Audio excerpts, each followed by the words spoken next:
Number 13, जिसका नाम है जल है तो कल है। क्या पाठ का नाम है? अच्छा, ये कौन बताएगा जल को इंग्लिश में क्या कहते हैं? जल मतलब पानी, पानी को इंग्लिश में क्या कहते हैं? वाटर। क्या कहते हैं? वाटर। आवाज नहीं आई, और जोर से बताओ। वाटर। अब वाटर मतलब पानी, पानी मतलब जल, और जल के पर्यायवाची क्या क्या होते हैं? नीर, वायु, सलिल। और पानी का रासायनिक सूत्र क्या होता है? H2O।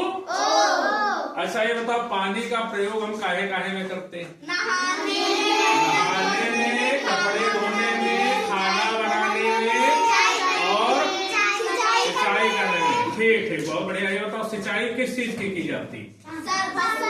फसल की। अच्छा, फसलों के नाम बताओ, कुछ फसलों के नाम बताओ। ठीक, अब ये बताओ सबसे ज्यादा किस फसल की सिंचाई में पानी लगता है? धान और चावल। केला, चावल तो ये बात हो गई। केला और धान, और बताओ एक फसल। सरसों। सरसों में ज्यादा पानी नहीं लगता। सिंघाड़े तो पानी में ही होते हैं। अच्छा, ये बताओ और अपने प्रयोग के अलावा और पानी का प्रयोग कहाँ होता है? जानवरों को पानी पिलाने में, उनको नहलाने में, और औद्योगिक क्षेत्र में, जैसे जो बड़ी फैक्ट्री लगी है उनमें भी पानी का प्रयोग किया जाता है। पानी हमें प्राप्त कहाँ कहाँ से होता है बताओ? नदी से, तालाब से, हैंडपंप से और कुआं। और सबमर्सिबल किसके घर में लगा है ना, वहां से भी पानी मिलता है। तो प्राचीन काल में पानी कहाँ से मिलता था? जैसे प्राचीन काल में पानी कहाँ से मिलता था? जब बहुत पुराने में, जैसे बाबा दादी के जमाने में कुएं से निकाला जाता था ना। मंदिर के पास है कुआं, कुएं से, तालाब से और कहाँ से नहीं मिलता था? नदियों से पानी। और पानी हमें बचाना क्यों चाहिए बताओ? जितनी जरूरत हो उतना ही पानी प्रयोग करो, क्योंकि पीने वाला पानी बहुत सीमित मात्रा में है। कितने में है? सीमित मात्रा में है। इसलिए हमें पीने के लिए पानी बचाना है, क्योंकि पानी क्या है? कम है। बचाने के लिए क्या करना है? जितनी जरूरत हो उतना ही पानी प्रयोग करना है। ठीक, जैसे यहाँ नल खुला डाल देते हो, तुम स्कूल में डाल देते हो कि नहीं डाल देते हो? ये गलत आदतें हैं। जितना पानी जरूरत हो उतना ही पानी क्या करना है? पीना है। पीना है और प्रयोग करना है। भूमिगत जल, जो भूमि के अंदर पाया जाता है जल, उसे हम क्या कहते हैं? भूजल या भूमिगत जल कहते हैं। तो भूमिगत जल के उदाहरण, भूमिगत जल कम पड़ रहा है। क्यों कम पड़ रहा है बताओ? एक तो जनसंख्या बढ़ गई है, लोगों की संख्या ज्यादा हो गई है, तो उतने ही पानी की जरूरत है, इसलिए भूमिगत जल क्या हुआ है? कम हो रहा है। दूसरा, औद्योगिक संस्थान लग गए हैं, तो उद्योग जब बढ़े हैं तो उनमें भी पानी का प्रयोग ज्यादा किया जाता है।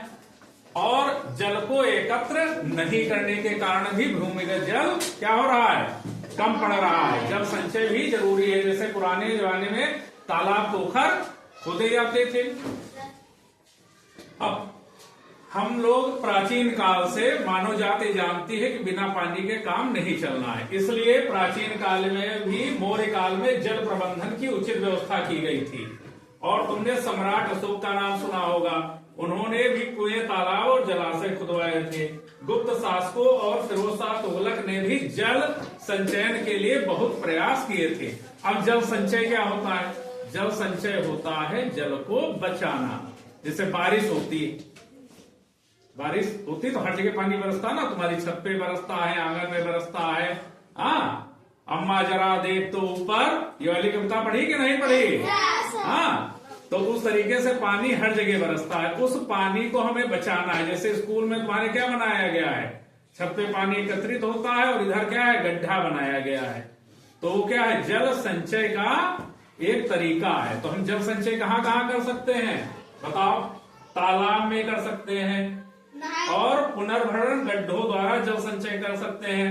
और जो छत पर पानी बरसता है उस पानी को भी एकत्रित करके हम जल संचय कर सकते हैं। जल संचय मतलब जल को बचाना।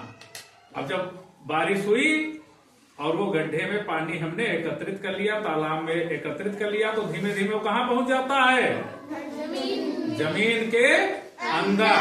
तो हम उस जल को दोबारा प्रयोग कर सकते हैं। इसीलिए कहा जाता है कि जल है तो कल है, जल ही जीवन है। अच्छा, आखिरी में बताओ, अगर जल बिल्कुल ना बचे तो हम लोग जीवित रहेंगे? वनस्पति जीवित रहेगी? पेड़ पौधे रहेंगे? मतलब सब कुछ नष्ट हो जाएगा।